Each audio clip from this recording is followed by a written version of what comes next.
आगु तो गणेश पूजा आसुची तेणुक आम समस्त लगी गणेश कम के सुरखुरी हो जाऊ पाग भी भल अच्छी चलती कम चलती वर्ष टी अधिका अच्छी 60टा भितर मूर्ति हो सब 5 फुट 6 फुट हाइट 10 फुटिया भी अच्छी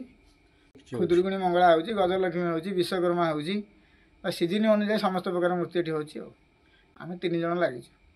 हाँ हाँ से मूर्ति जो मैंने अर्डर देती 2 दिन 3 दिन पूर्व आम कलर करके साजसजा कर रेडी कर रखी था से आसती गणेश पूजा दिन कई नि पूर्व दिन भी कई नि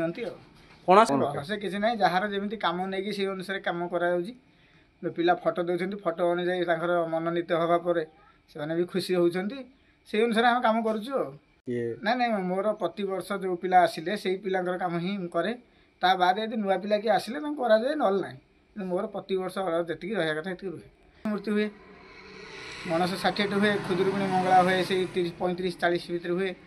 गजलक्ष्मी भी हुए विश्वकर्मा हुए यही सब मूर्ति कराए मूर्ति कारीगर भल प्रतिवर्षण हुए ये तो गोटे कला कम आमर प्रति वर्ष भाया आमर लगी समस्त कम करें फैमिली भी लगी कम करने आमर से गाड़ी स्टिकरिंग नंबर प्लेट ये सब कम करा हुए फटो बाइटिंग हुए एम चलती कम।